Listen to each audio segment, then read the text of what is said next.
السلام علیکم ورحمۃ اللہ وبرکاتہ۔ خیر مقدم ہے آپ کا فدا نامے میں۔ دوستو، جب بھی سنی صحافت کی تاریخ لکھی جائے گی یا لکھی جا رہی ہے، تب بھی اخبار الفقیہ امرتسر کو کبھی بھولا نہیں جا سکتا۔ اس اخبار نے جس طرح سے علمی شغوفے لہلہائے ہیں، جتنی خدمات انجام دی ہیں، عہد حاضر میں اس طرح کا کوئی رسالہ نظر نہیں آتا۔ اخبار الفقیہ امرتسر اپنے دور میں برصغیر ہندوستان میں سواد اعظم اہل سنت و جماعت کا وہ واحد اخبار تھا جو ہر ماہ کی 7، 14، 21 اور 28 تاریخ کو جاری ہوا کرتا تھا، اور اعلیٰ حضرت علیہ رحمت رضوان صاحب تفسیر میزان الادیان حضرت سید شاہ دیدار علی محدث الوری علیہ رحمت رضوان، مفتی اعظم ابو یوسف محمد شریف محدث کوٹلوی، محسن احناف مولانا ابو المحمد احمد علی حنفی موئی رحمہ اللہ علیہ اس کے سرپرست تھے، اور اس اخبار کے کچھ نسخے آج بھی PDF کی شکل میں مختلف ویب سائٹس پر ارکائیو اور ریختہ پر نظر آتے ہیں۔ الفقیہ کے تقریباً نصف درجن نسخوں میں 4 مضامین مولانا احمد علی موئی رحمہ اللہ علیہ کے نظر آئے، جو قسطوار غیر مقلد وہابیہ کے رد میں لکھے گئے تھے۔ احمد علی موئی علیہ رحمت رضوان متسلم سنی حنفی تھے۔ مذہب حنفی کی نشر و اشاعت میں ہزارہ روپیہ پانی کی طرح بہایا کرتے تھے۔ آپ نے اخبار الفقیہ کے لیے بہت سی مالی و قلمی امداد عطا فرمائی۔ آپ ہی کی وجہ سے اخبار الفقیہ کی بر صغیر میں سب سے زیادہ کاپیاں موناد بھنجن میں فروخت ہوا کرتی تھی۔ کئی کتابچے بھی تحریر فرمائے، نومیر کا اردو زبان میں ترجمہ بھی کیا۔ شہر مئو کے محلہ قاسم پورہ کے رہنے والے تھے۔ شہر مئو کے اولین مشاہیر علماء میں آپ کا شمار ہوتا تھا۔ آپ مناظرہ ادری 1933 میں بھی شریک ہوئے۔ رداد مناظرہ کے آخر میں آپ کا مقلد وہابیہ سے کیا گیا مکالمہ درج کیا گیا ہے۔ اس رداد سے پتہ چلتا ہے کہ اس وقت آپ کی عمر کافی زیادہ ہو گئی تھی۔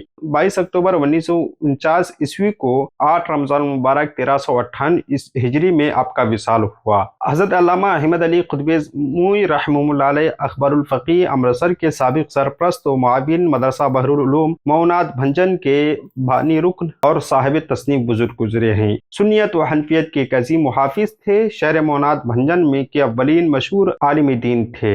مولانا احمد علی رحمہ اللہ علیہ نے علم و دولت کے ذریعے دونوں کے ذریعے سنیت و حنفیت کی خوب خدمت کی۔ آپ نے بے شمار کتابیں تصنیف فرمائی۔ اپنی کمائی کا زیادہ تر پیسہ اپنی کتب و رسائل کی اشاعت میں صرف کیا۔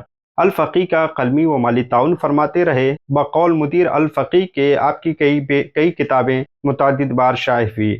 فی الحال ان کی اکثر کتب نایاب ہیں۔ علامہ ڈاکٹر عاصم اعظمی رحمۃ اللہ علیہ نے ان کے ترجمہ نومیر کی زیارت کی ہے۔ آپ کے 2-3 رسالے آرکائیو پر بھی دستیاب ہیں۔ الفقیہ کے تقریباً درجن بھر نسخے ریختہ پر موجود ہیں، جن میں احمد علی رحمہ اللہ علیہ کے مضامین موجود ہیں۔ مدیر الفقیہ نے آپ کی جن تصانیف کا ذکر کیا ہے وہ کچھ یوں ہیں: حقیقت روایت الحدیث، اصدق الحدیث، نغمہ توحید، الفوز الکبیر، ترجمہ نومیر، فتوحات مقلدین، بعض الصوارم الہندیہ، اباطیل وہابیہ، ارتداد الوہابین، غیر مقلدین کی خاصیتیں، نظر کا دھوکہ، معقلی دھوکہ، غیر مقلدین کی مکر و فریب کاری وغیرہ آپ کی تصانیف ہیں۔ ہماری دعا ہے کہ رب قدیر آپ کے قبر انور میں رحمت انوار کی بارشیں نازل فرمائیں۔ ملتے ہیں اگلی ویڈیو میں۔ السلام علیکم۔ اگر آپ اشتہار بنانا چاہتے ہیں، اگر آپ کسی کتاب کی اشاعت کروانا چاہتے ہیں، یا پھر آپ کسی کتاب کی پروف ریڈنگ کروانا چاہتے ہیں، یا پھر کسی کتاب کو آپ کمپوز کروانا چاہتے ہیں، یا پھر آپ اپنی بزنس یا اپنی کتاب اپنی کسی اور چیز کا سوشل میڈیا مارکیٹنگ یا پھر اس کی